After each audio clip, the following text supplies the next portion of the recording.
This episode is brought to you by iZotope. Our friends over at iZotope create the most thoughtfully and intuitively designed software for audio repair, mixing, and mastering.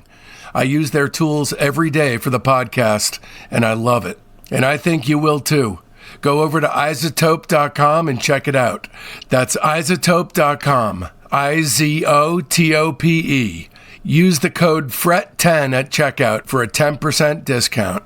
That's all caps, F-R-E-T, and the number 10. Allow me to live and breathe like a man. You've heard his words on classic albums like Pacific Ocean Blue and Friends. His 1969 collaboration with Brian Wilson, A World of Peace Must Come, gained almost legendary status as one of pop's most storied lost albums, before being resurrected to great acclaim by Light in the Attic in 2008. Now you're cordially invited to take a trip into the mind of poet and songwriter Stephen J. Kalinich. Heyday Again Records presents I Love My Life, a postcard from one of the last standing poets of peace and excitation. Order your copy today. I Love My Life by Stephen J. Kalinich and Friends. You'll see why heavy hitters like Brian Wilson, Dennis Wilson, Paul McCartney, Steve Cropper, P.F. Sloan, and Diana Ross have all worked with him. I Love My Life by Stephen J. Kalinich. Order today at realgonemusic.com. Again, that's realgonemusic.com.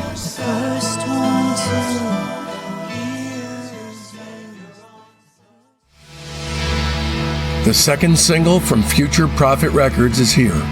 Birthday Girl presents Never the Sound, available right now on Future Prophet Records. That's Future, P-R-O-P-H-E-T, records.com. Order now.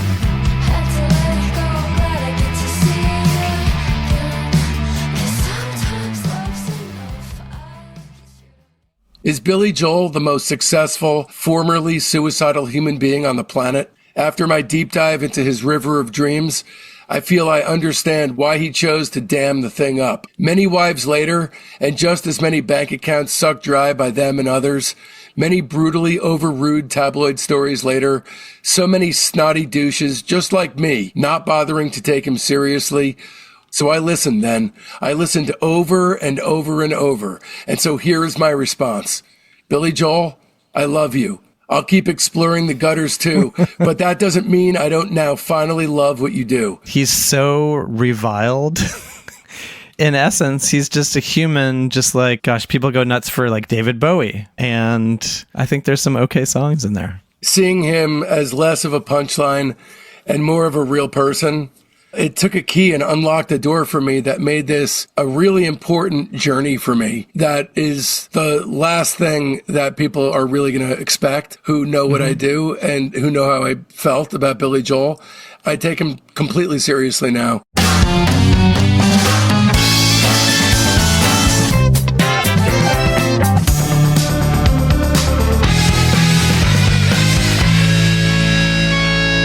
Welcome to Discograffiti, the music obsessives podcast that gives freaks like you and me the chance to connect with the brotherhood obsessed with rating the entire discography of every single artist and band that ever mattered.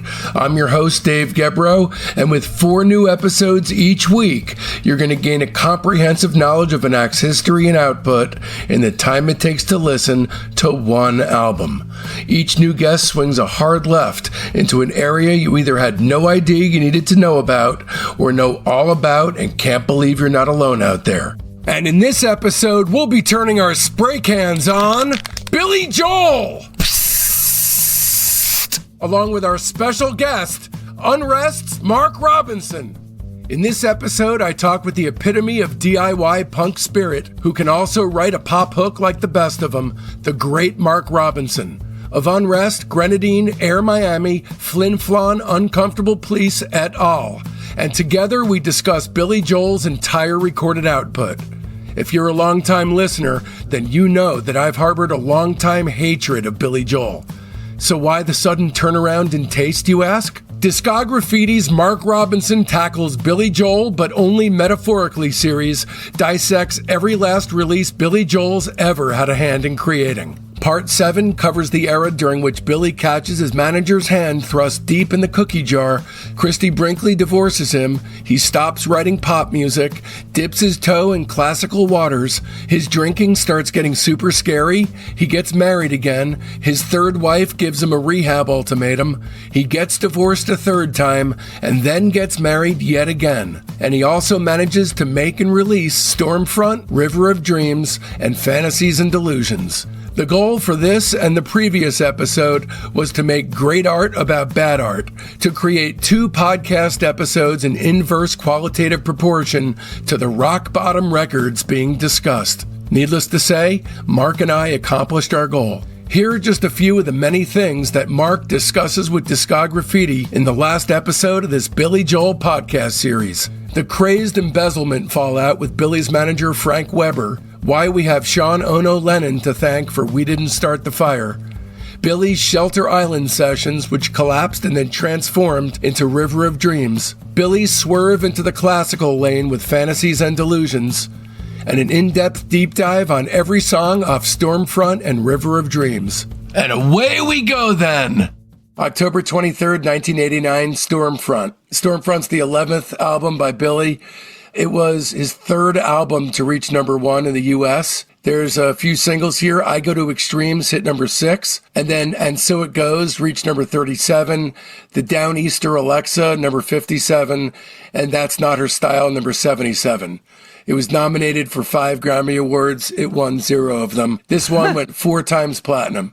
I'm guessing this one as well, that you have a similar familiarity as with The Bridge. I mean, I feel like I know this one better just because some of the singles, like We Didn't Start the Fire. That was another, it's kind of like Uptown Girl. Like you could not escape that one. So right. I feel like I know this record better. Not the whole album, but I know a couple songs more than I did from The Bridge. So That's Not Her Style was written for Christie Brinkley. It was the lowest charting song from the album. It failed to crack the top 70, whatever that means. Is there a top 70? Not that I've heard of. Billy said the song was, quote, a commentary on all the ridiculous things you read about yourself if you're a celebrity. And, you know, there's a solid, punchy vocal that's sung almost like a threat to the tabloids, but it feels like a bad change right off the bat to me. You know, so it's decent. I wouldn't say it's great. Do you like that one? I mean, I wrote down a Robert Palmer ripoff. Yeah. Like it's very like Robert Palmer-y. Yeah, it was, it's all right, I guess. Okay, We Didn't Start the Fire. A series of brief references to 119 political, cultural, scientific, and sporting events between 1949, the year Joel was born, and 1989 in mainly chronological order. It was nominated for Record of the Year, unbelievably, and in late 1989, it became Billy's 3rd single to reach number 1 in the U.S. Despite its success, and I will hand it to Billy for this, Billy later, in many interviews, explained his hatred of the song, and it was panned as one of the worst songs ever by later generations of music critics. The initial idea for the song came when he had just turned 40. He was in a recording studio, and he met a 21-year-old friend of Sean Lennon's who said, it's a terrible time to be 21. And Billy replied, yeah, I remember when I was 21. I thought it was an awful time, and we had Vietnam and, drug problems and civil rights problems, and everything seemed to be awful.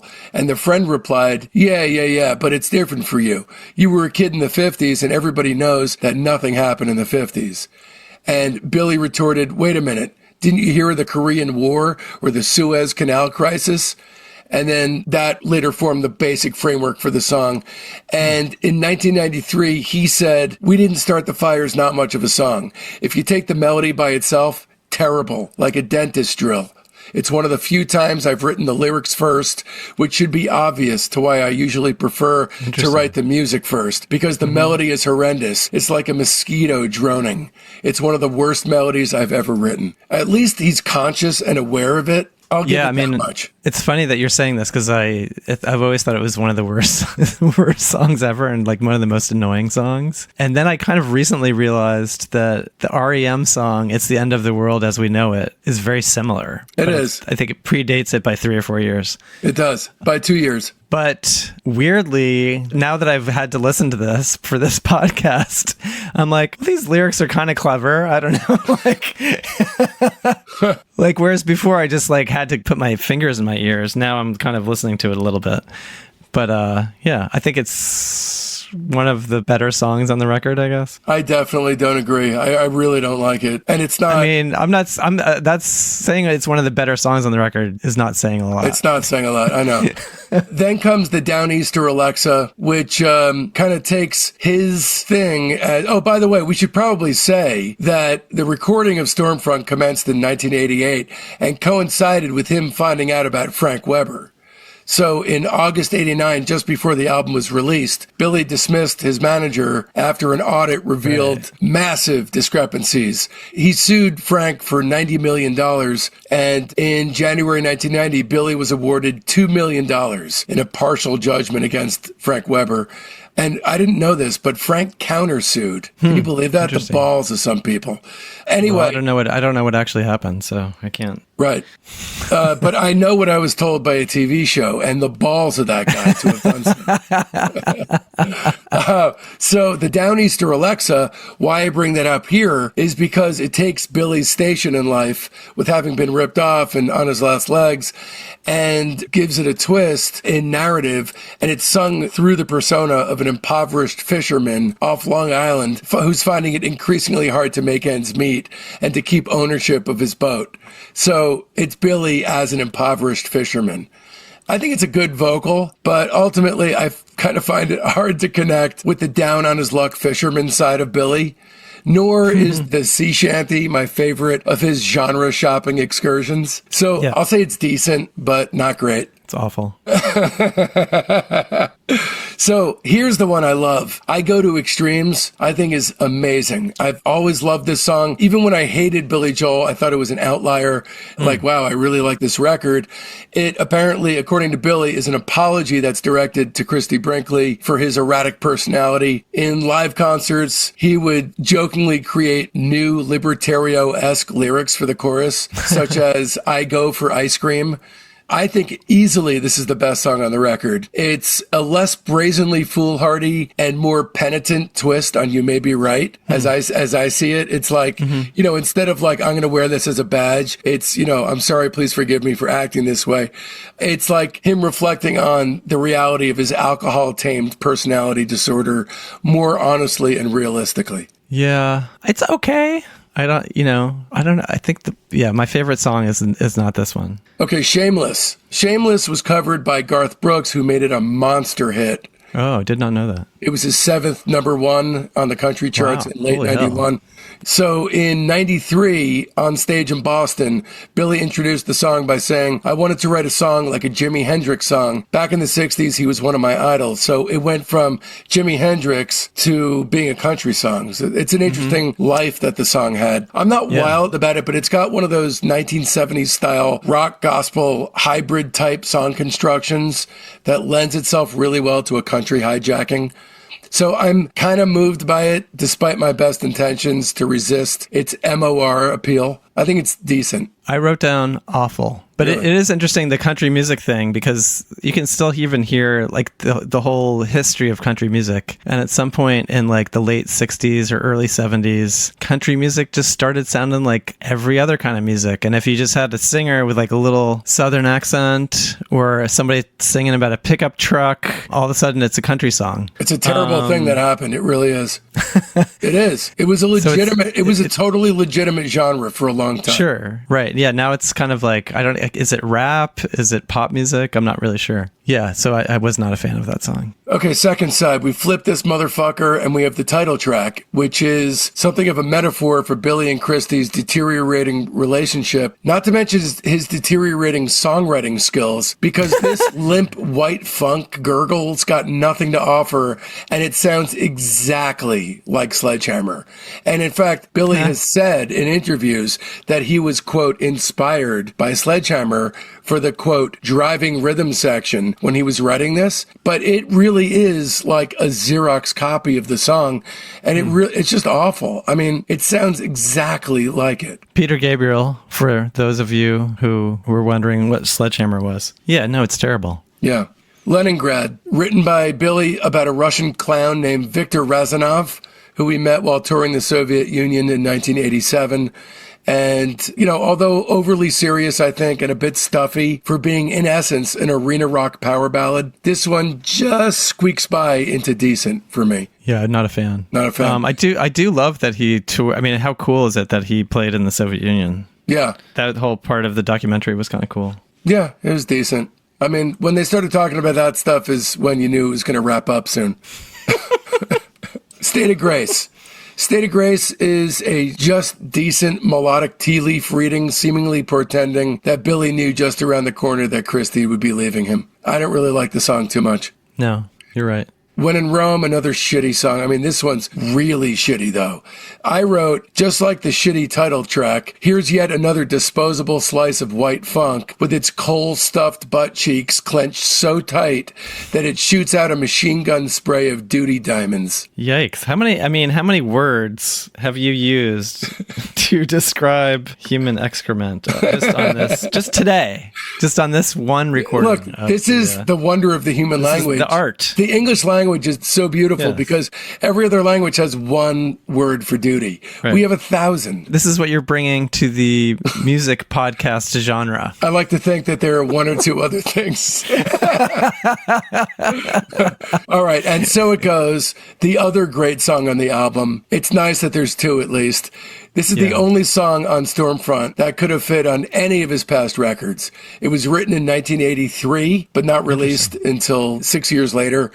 As Billy says in the doc, and he explains it really well, it's got a sour note in almost every chord. It's a suspended chord and it builds tension. It's sort of like the end of a romance. No resolution, which is terrifying to consider. It conveys what's just beneath the words, a kind of pessimism and resignation because I knew it wasn't really going to work out. Now, that being said, and it did, of course, give its title to the doc, but this is not inspired by Christie. This was inspired by his affair with Elle Macpherson. Billy Joel was 33. She was a 19-year-old about to become a superstar herself, and Billy knew she'd soon be gone. The song was inspired by the Scottish ballad Barbara Allen, and the original 1983 demo was released on that box set I keep referring to, My Lives. On the 1989 album version, Billy sings and plays all the instrumentation, piano and synthesizers. And during the red carpet arrivals and interviews at the 66th Annual Grammy Awards in 2024, Live from E asked Billy to name his definitive song, and without hesitation, Billy said, and so it goes. It peaked at number 37 on Billboard, and it's really a great song, I think. Like a great, great song. I think it's a good song. I think it's probably the best one on the record. And I think part of that is just because it's going back to basics. It's just like primarily him and a piano, which is why I think his upcoming Rick Rubin album, which will just be him and a piano, will be a success. True. All right, so Billy doesn't at all sound like he's having fun on this album. That's the main thing I take away from it, is he just doesn't sound like he's having any fun. It sounds like he's taking life super seriously by 1989, and that the lighthearted glee, which grates to me like knives on sheets of aluminum on an innocent man, has all but evaporated entirely. The main problem with the record is it's just not a hell of a good time to listen to. It's a drag. Although it doesn't quite come off as a superstar complaining about his lot in life, it mainly swings back and forth between two poles: po-faced self-righteousness or dance floor rump shakers wherein he's too tightly coiled to let loose. Aside from the outstanding greatness of I Go to Extremes and So It Goes, there are a bunch of solid but unspectacular songs and a gaggle of misfires before Stormfront sputters to a close on the predictably wan second side. It's still an improvement on the bridge, though. Quick footnote, Billy recorded a demo during this time called Money or Love, which he released on My Lives, which would have been the third great song on this record. It's far better than most of what he shoveled out on Stormfront, so it's a real curiosity as to why he held it back, unless the answer itself can be found in the title of the song itself, which is really intriguing to consider, whether or not he did it for money or love. But that song is really worth listening to. I'll give the album, and I know I'm being generous, but I'll give it 2 3/4 stars. Yeah, I agree with you that I think it's slightly better than the bridge. The cover is bizarrely very similar to the bridge. Instead of blue of the bridge, it's like a red reconceiving of that same cover design. kudos for him for trying a rap song. We didn't start the fire. The Beastie Boys were huge at the time. I give it 0 1/2 stars. That makes sense. I was thinking as you were talking about his last good album cover, and I'm going to have to say the last album cover that didn't outright suck, that was great and didn't suck, is Glass Houses. Yeah. He hasn't had a single good album cover since Glass Houses. Right. I mean, I think The River of Dreams is an interesting cover. We'll get there. We're going to be talking about next. August 10th, 1993, River of Dreams, the 12th studio album by William Joel. This had a more serious tone than what you'd find in his previous albums, and a lot of themes of trust and betrayal, particularly in A Minor Variation and The Great Wall of China, stemming from Frank Weber. Now that he'd already dealt with Artie Rip lyrically, now he had Frank Weber to deal with. It was Billy's fourth and last album to reach number one, which is amazing that this album reached number one. It was number one for 3 consecutive weeks. It went 5 times platinum, which I find amazing, actually. The album cover, which we just talked about, painted by Christie Brinkley. In 1993, Rolling Stone gave her the Top Picks Award for the best album cover of the year. However, in 2024, Rolling Stone also listed it as one of the 50 worst album covers of all time. Oh, interesting. They're a little undecided. The best album cover of the year was Perfect Teeth by Unrest, of course. It was, actually. It was. But I think I kind of vaguely remember this record cover or this record coming out. But at first I thought it was like a Howard Finster thing. I was like, wow, this is kind of a cool like folk art cover. It is kind of folk art. I mean, that basically is what it is. Yeah. It is the last rock album that Billy Joel has released to date, and it was designed to stand as his final pop rock record. That's how it was conceived. So initially, though, in the summer of 92, Billy held a series of writing and recording sessions on Shelter Island that he called the Shelter Island Sessions. Those sessions eventually produced 7 tracks, which were self-produced. Libertario, I think it was Libertario, he was talking with Billy, and he said, "You're wearing too many hats, dude." And Billy was dissatisfied with what he heard. And on the recommendation of Don Henley, who did a lot of co-writing and, a lot of putting his head together with Danny Kortchmar, a.k.a. Cooch, he came in and Kortchmar agreed to produce, provided that he be allowed to use session musicians on the recordings, to which Billy agreed. Only one song from the Shelter Island sessions, Shades of Grey, would make the final album in its original produced form. Billy took it hard that the album didn't yield any hit singles beyond the title track. He was really disappointed, and he further attributed his decision to stop releasing pop albums to lack of airplay, which that seems a little babyish to me. I mean, the guy has basically owned the radio for decades. And then one album, which frankly is not that great. He says, "The thing was, I put a lot of work into River of Dreams, and it was as if the business had left me behind because there are substantial songs on that album that never went anywhere. So I said, what's the point of putting myself through writing and recording if it doesn't mean what it's supposed to mean out there in the world? Look, there are people who wake up every day, like Mark Robinson and many, many others who do it because they have to, motherfucker. Because we like it. Because you love it, yeah. I mean the same thing by saying that, like, the process of it is so wondrous, it's a joy unto itself. Yeah. I agree. I mean, I'm kind of like wondering, like, what on earth does he really not? I mean, he just released a song last year, which we're going to get to. But like, does he really just not write new music, or like, what's been going on for the last 40 years, 30 years, or whatever? He's been cooking for his wife. Oh, hi, I'm Dave Gebroe. I threw my career as a licensed hearing instrument specialist in the trash, sold my house, and moved to the East Coast with my wife and 5-year-old son in order to focus on making the ultimate weekly podcast for music obsessives thrive. But weekly wasn't enough for me, so I bumped it up to 4 shows a week.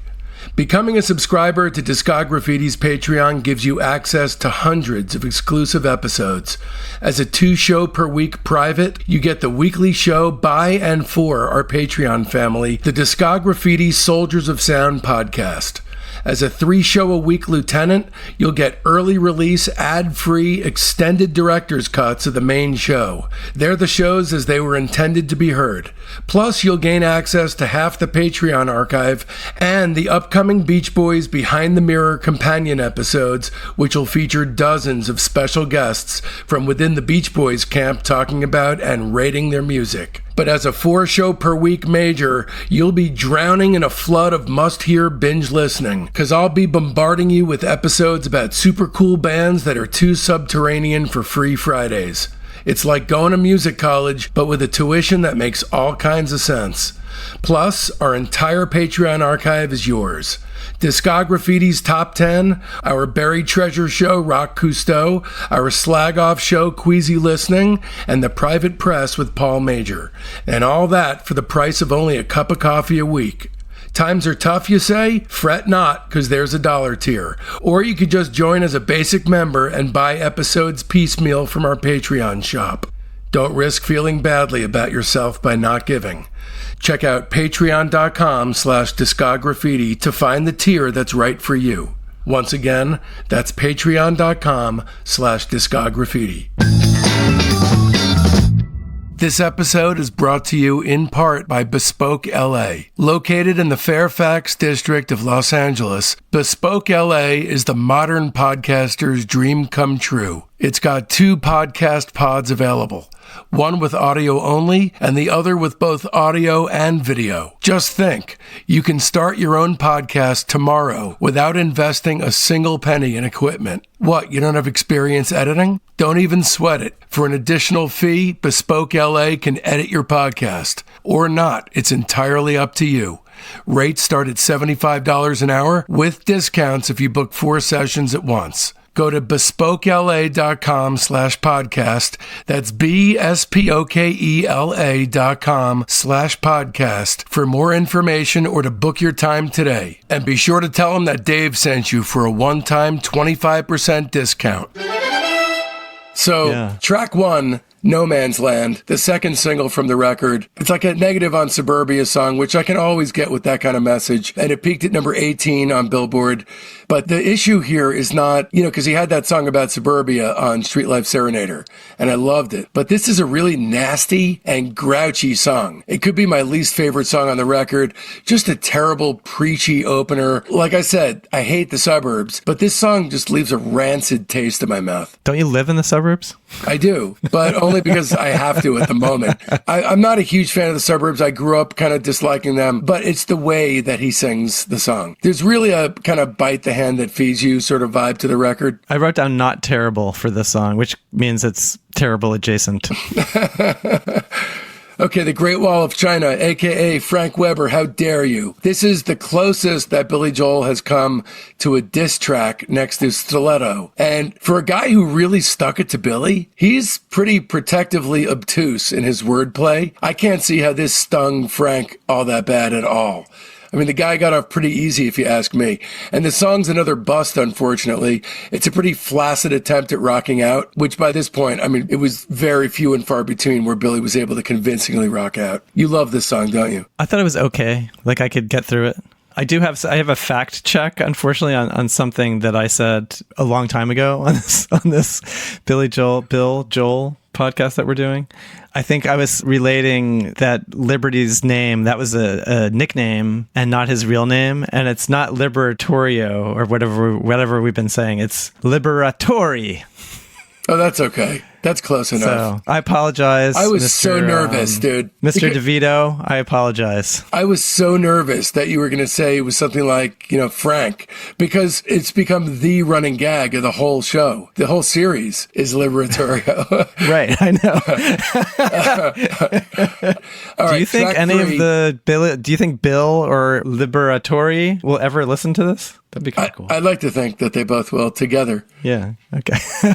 Blonde Over Blue, I think the first good song on the record. Not great, but good. While writing the song, Billy said he was thinking of Roy Orbison, and you can definitely hear the resemblance to the man's distinguishing trill in the chorus when he sings the title. It's about light over darkness, which, again, I can always get with that theme. And for anyone who's battling against the blue or the loneliness and depression in life, it's a good tune. First good song on the record, not a great one, but this is really the only good song on side 1, I think. And it's not even great. It's really like an Innocent Man style. It kind of does an Innocent Man thing to Roy Orbison with this song. I'm going to be honest, I only only wrote down notes for 5 songs. I could barely get through this entire record. I know. All right, so the next one, A Minor Variation. This song truly sucks.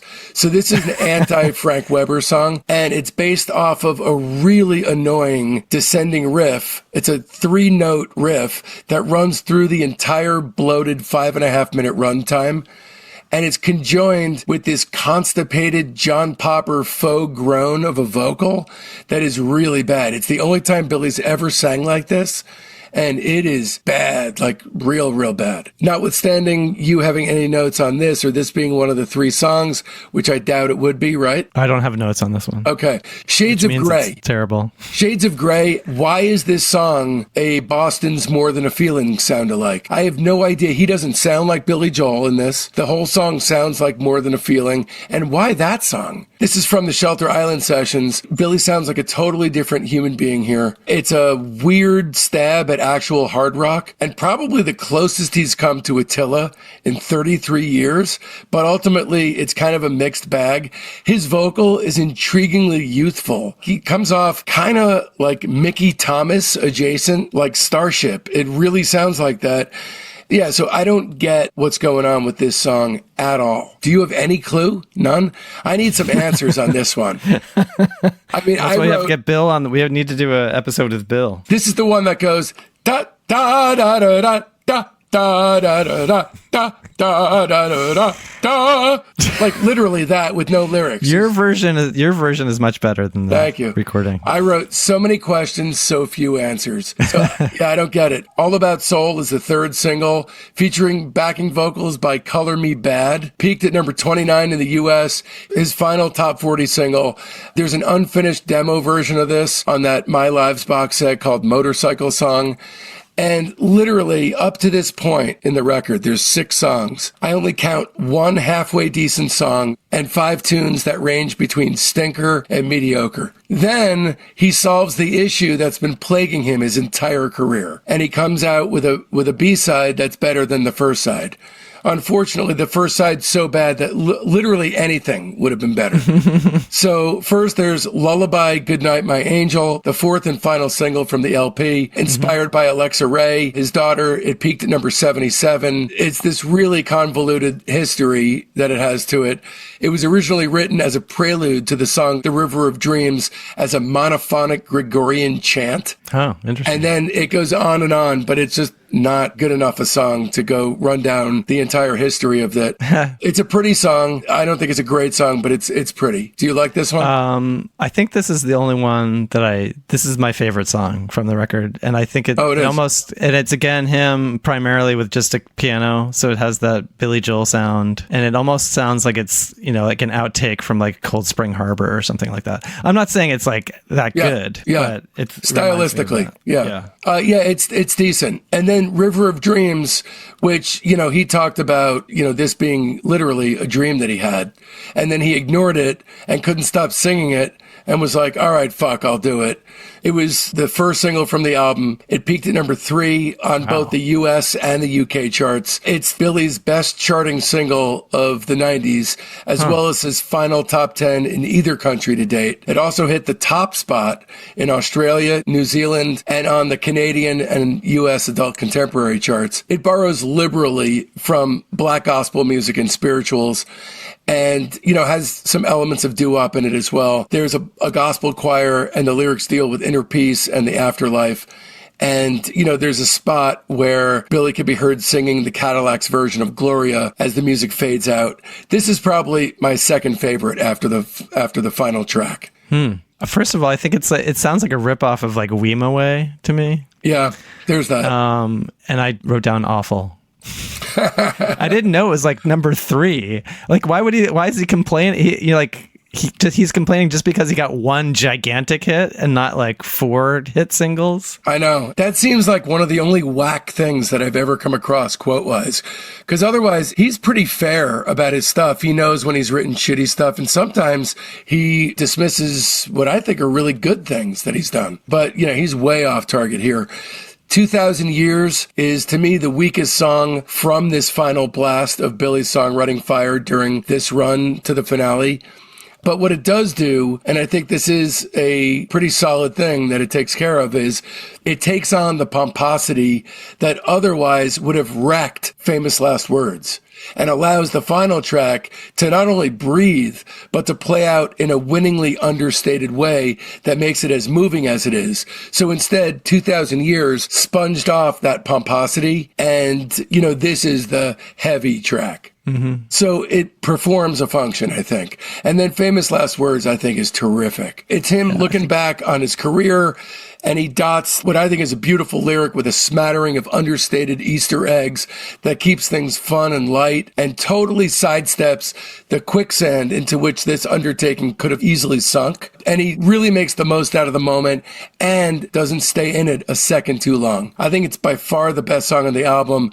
No competition. In fact, I think it's the only great song on the record. Wow. And the first song that he ever wrote by the Echoes, which we were talking about in episode number 1 of this series, is a call forward to this song. And this calls back to it. A great song. Wow. I don't think there's any great songs on here. I thought it was all right. One of the better songs on the record, yes. Okay, so clearly it was the right time to stop. The great songs were becoming... The great songs were becoming fewer and fewer. The spot-on specificity of the lyrics were bleeding out and becoming too universal. The tone became too bitter, and his personal life was falling apart. As he says, it was time to put that book away and live the life he was just trying to write about. The record's primary feature is its stone-faced seriousness, and ultimately it's probably his least welcoming work. However, after years and years of making records professionally, Billy's finally solved the issue that's plagued his career for decades now. He's figured out how to make side 2 of his final album a strong run of songs, all of them leading up in a breadcrumb trail to the one great song on the thing. Unfortunately, though, now it's the first side that truly blows, boasting only a single decent song, not even great, just decent, Blonde Over Blue. Hey, 1 step forward, 2 steps back. Even in transitioning to retirement, there are lessons to be learned. 2 stars. I was not familiar with this record at all. It doesn't have like a We Didn't Start the Fire. I guess this one song was number 3, but I have no recollection of it. Me too. I thought the cover was cool, as I already said. I think there's kind of these soul and bluesy songs that I didn't love. But I do think it's like I can actually kind of get through it easier than The Bridge and Stormfront somehow. And I gave it 1.5. All right, so Billy and Christie Brinkley announced on April 13th, 1994 that they had separated, and their divorce was finalized in August 94. The two remained friends, and Billy told his biographer, "Christie likes to joke that the end of the marriage spelled the end of my songwriting career. At least I think it's a joke." September 27, 2001, Fantasies and Delusions, the 13th and final studio album that was composed by Billy. It's the only one that he ever released that contained classical compositions, but it doesn't feature Billy. It features his longtime friend, the British-Korean pianist Richard Hyun-Ki-Ju, performing compositions written by Billy. It was his 19th album to chart on Billboard and reached number 83 in October 2001. The album debuted at number 1 on Billboard's Top Classical Albums chart and stayed there for 18 weeks. Wow. That's wild. Billy from the doc on Fantasies and Delusions, quote, "The reason I named it Fantasies and Delusions is because I recognized I'm delusional to think I'm a classical composer. You know, I'm a rock and roll piano player. It's a fantasy. It's a delusion.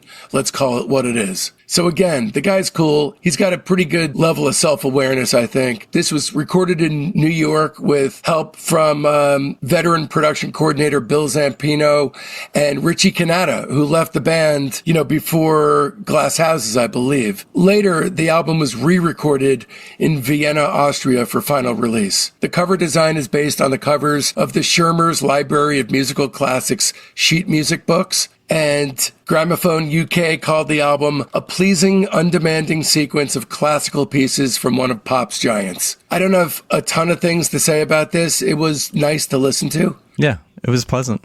I liked it. Nothing bad. I didn't want to skip over anything. I did not give this a rating because I feel like I'm not necessarily the right guy to rate this. But I'll just say it's very pretty. It's very calming and relaxing. Mm-hmm. And outside of a 76-minute diversion from having to hear my wife and son argue about cleaning up his play area, I'm not sure how else to judge this music. But I definitely recommend giving it a spin. It's nice and it's worth hearing. Right. I don't think I may have heard about it when it came out or something, but I had no recollection of that. So it was all essentially brand new to me. I give it 3 3/4. Nice. Wow, you really liked it. Mm-hmm. So just to get us up to date to that single, by 2002, Billy was again deeply depressed and drinking heavily. He was touring with Elton John and one night had an onstage meltdown at the Garden, randomly shouting out famous battle sites. Bunker Hill! In 2001, Elton publicly castigated Billy on his drinking, and their relationship has never really recovered. Between 2002 and 2004, Billy had 3 car accidents on Long Island, once smashing into a house. He later blamed bad street lighting, local wildlife, and 9/11. He checked into rehab but never bought into it. What he said was, "The fact is, I like to drink, sometimes too much." Which sounds like basically they're saying the same thing. Isn't that what rehab says? Anyway, the one bright spot was Katie Lee, a college girl from Ohio whom he had picked up in the lobby of the Peninsula Hotel. After graduating, she moved into Joel's house in the Hamptons, and in 2004 they married. Billy Joel was 55, Katie Lee was 23, just 4 years older than his daughter Alexa. They moved into a $4 million loft in Tribeca. Just months into the marriage, Billy was in rehab again. After a stint at Betty Ford, Katie Lee encouraged him to get back out on the road, and he began playing live again. As the marriage unraveled, Billy held out hope. He told Katie Lee he wanted to go to a therapist, and at that moment, she began talking about furniture. He realized, quote, "It's not going to happen. We're over. Just don't send me messages. Don't leave me cute little phone calls. Don't tease me. Don't fuck with me. Just end it. Because I'm an old man now, a vulnerable man. Don't do that to an old guy." They ended their 5-year marriage in 2009. So, on February 14th, 2011, on Valentine's Day, Billy wrote a letter to his band with the subject heading, "The Rest of My Life," in which he said he wanted to draw things to a close and retire completely from public life. Then his 4th wife, Alexis, tied the knot with Billy in 2015. She's unimpressed, quote, with the whole Billy Joel thing. There's a line in And So It Goes where she says, and I wrote this down exactly as she said it, "He makes a mean salmon teriyaki. He would have it marinating all day for me and have it ready with my vegetables, and I would come home to my salmon, my vegetables, and a glass of wine. So it was wonderful." That made me want to dive through the TV and have a long sit-down convo with Billy, because it became clear to me. I mean, look, I do the arc for each series that I do, where I look at everyone from 30,000 feet listening to their material and getting to know the artist. And I felt like the arc gave me the ability to see what was going on. And I am clear as a bell that Billy Joel is only doing penance for a botched past. I mean, to me, that is an obvious notion that should be totally obvious to Billy. And if Billy is listening, or if anyone that knows Billy is listening, you got to tell him that Dave Gebroe just unlocked the key to his psychological present, and that he needs to know that he is in the wrong marriage. February 1st, 2024, Turn the Lights Back On. Billy Joel surprise releases a single that debuted at number 11 on the Billboard Adult Contemporary chart. It held that position for another week before subsequently rising to number 10, which gave Billy his 24th top 10 single on the Adult Contemporary chart. It also entered the Billboard Hot 100 at number 62, which became his first entry on the chart since his shitty cover of Bob Dylan's To Make You Feel My Love. I think this is something of a wet fart of a return after 31 long years. This really could have been just about anyone, and I wouldn't have given it a second thought. Some of the piano trills about halfway in are decently pretty, but it's a pretty flat melody, and the vocal sounds at least tweaked with auto-tune. And whether it was or wasn't, Famous Last Words did it a hell of a lot more eloquently, and I recommend he turn the lights back off. I give it 2 stars. I liked it. I liked that it was mostly just him and the piano. And I think when, after taking 30 years off and this is like the thing you come back with, it's not the best Billy Joel song, no. But I think it's cool that he made a new song and released it. And it doesn't really sound like him, but I think part of that is 30 years of aging and your voice changes, probably. I gave it 3.99. Wow. Did you watch the video? No, I didn't. Because I think when you watch a video, you think the song is better than it is. Okay. But anyway, it's a cool video. It's like an AI thing, which I generally wouldn't like, but it has like him throughout the ages. Okay. So it's like Cold Spring Harbor, Stranger, and it's like he's aging during the video, and it's kind of cool. That's cool. That's like, is it that Elton John video with Justin Timberlake playing him? I haven't seen that one. Yeah, that's a cool video. All right, The Ark. Now, this was a special one for me. It really was. I wrote and rewrote and rewrote. If it feels overly rewritten, then I apologize. But there was a time when you and I were prepping for this, Mark, where I went back every day just to make sure that it was exactly as I was thinking. I wanted this to be a perfect reflection of how I'm feeling about this, because for whatever reason, this became like a think piece for me that wound up meaning a lot more than any of the arcs I've ever written for the entire show. So here's the overview and shape of Billy Joel's arc, as seen by Dave Gebroe. The dirt poor boy from Hicksville may have been showered with more than he'd ever wanted or had imagined he was even worth, but still, he never got what he needed, and that's a shame. It's a shame when anyone's denied that. I'll bet he'd have traded it all in for a single muttered I love you under his dad's breath, or the assurance of a warm after-school hug from a mom for once not bawling her eyes out. Sadly, though, that was too big an ask for Billy, and he almost checked out for good before the distractions of rock stardom offered him temporary solace. Is Billy Joel the most successful, formerly suicidal human being on the planet? Be careful what you wish for surely applies, but only if he'd consciously set out to attain what came to pass. And I'm not convinced he knew he even had it in him. After my deep dive into his river of dreams, I feel I understand why he chose to dam the thing up. Many wives later, and just as many bank accounts sucked dry by them and others, many brutally overrude tabloid stories later, so many snotty douches just like me, not bothering to take him seriously. Wouldn't he be crazy to not withhold? That gift of his was born romantically open-hearted. And then the 80s hit, and with it, a progressive reliance on form in lieu of content, and he unknowingly teed himself up for reductive meme-worthiness. Okay, so maybe I've stopped outright hating on 80s Joel, but I'm surprised he got as far as 1982 with his aesthetic hide intact.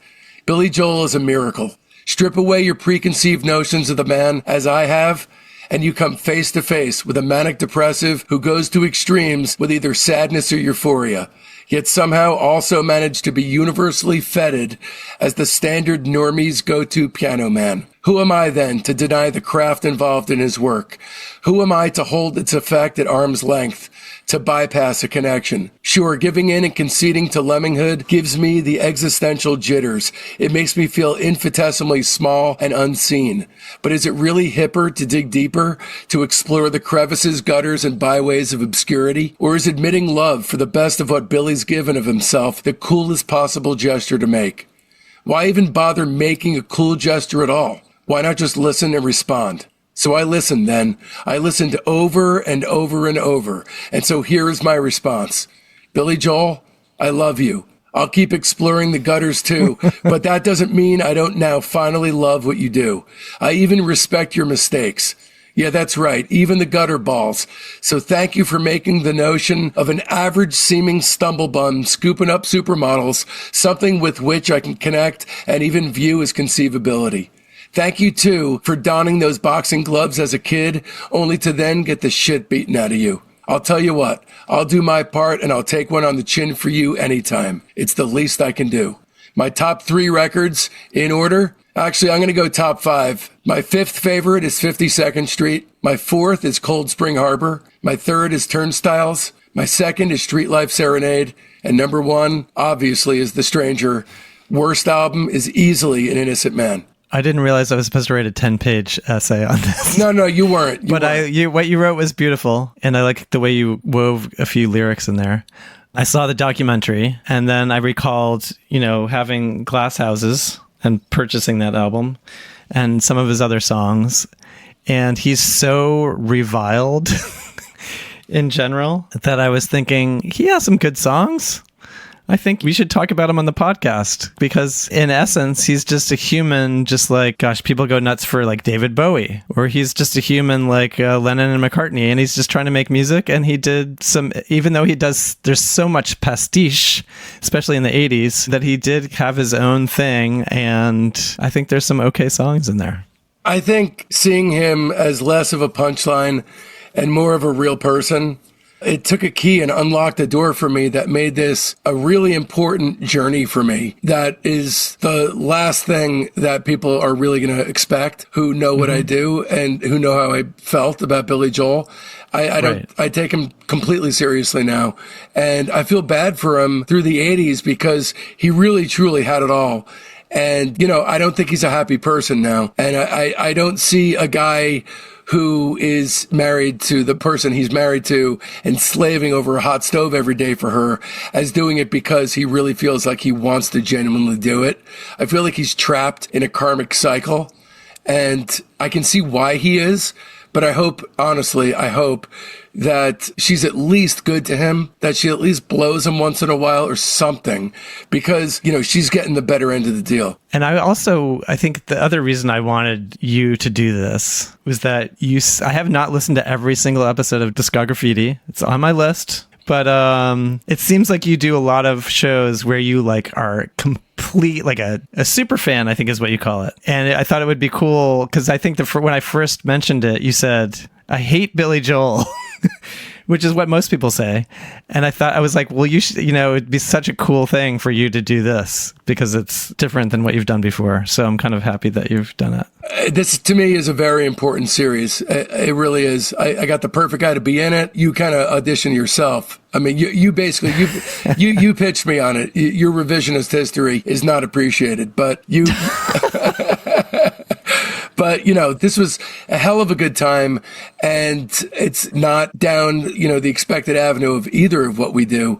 You know, your fan base surely are not expecting something like this. Yeah, what fan base? Everybody's gonna be listening to this and like, you know, oof, that guy likes Billy Joel.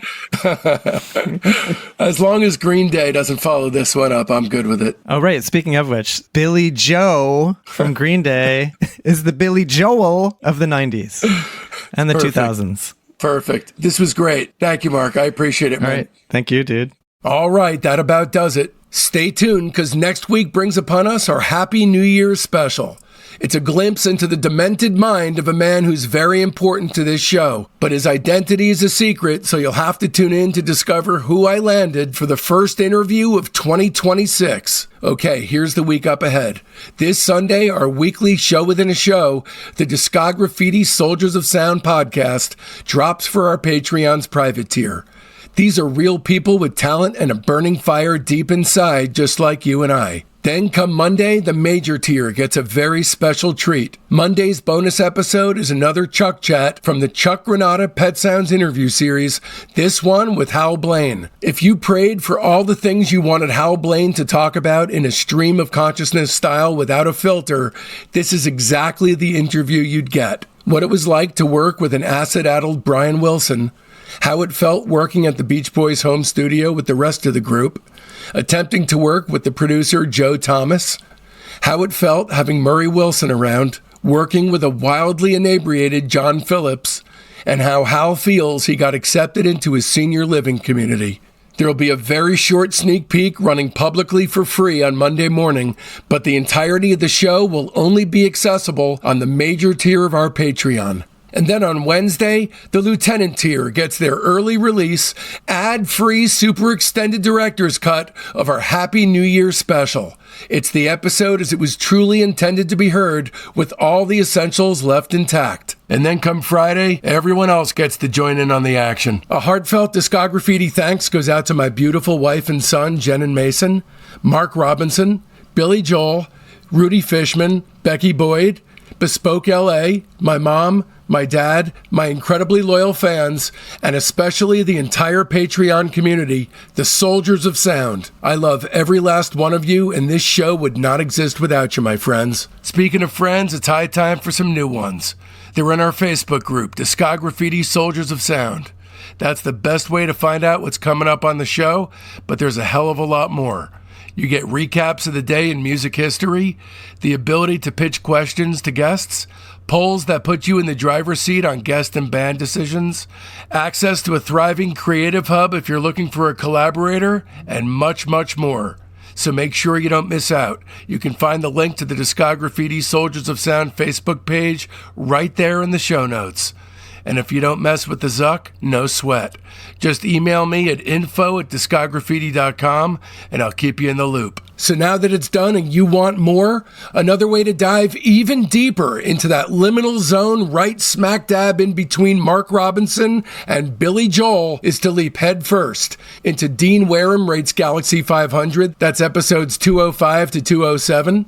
Sonic Boom rates Spaceman 3, that's 183 to 186. Bill Medley rates The Righteous Brothers, that's 181 and 182. Jenny Toomey and Kristen Thompson rate Tsunami, that's episode 180. Michael Imperioli rates The Smiths, that's 164 and 165. The Pixies, that's episode 18. Nirvana's episode 30. PJ Harvey's episode 12. Bob Mayer rates The Replacements as 28 and 29. And of course, the legendary Mark Robinson series is our 16-hour interview with the man about his entire discography, and that's episodes 128 to 136. And of course, be sure to mark your calendars, because next Friday, January 2nd, 2026, we're coming at you with our Happy New Year special. Trust me, you're not going to want to miss it. And so, from now till then, don't let our youth go to waste, lads and ladies. It's Discograffiti!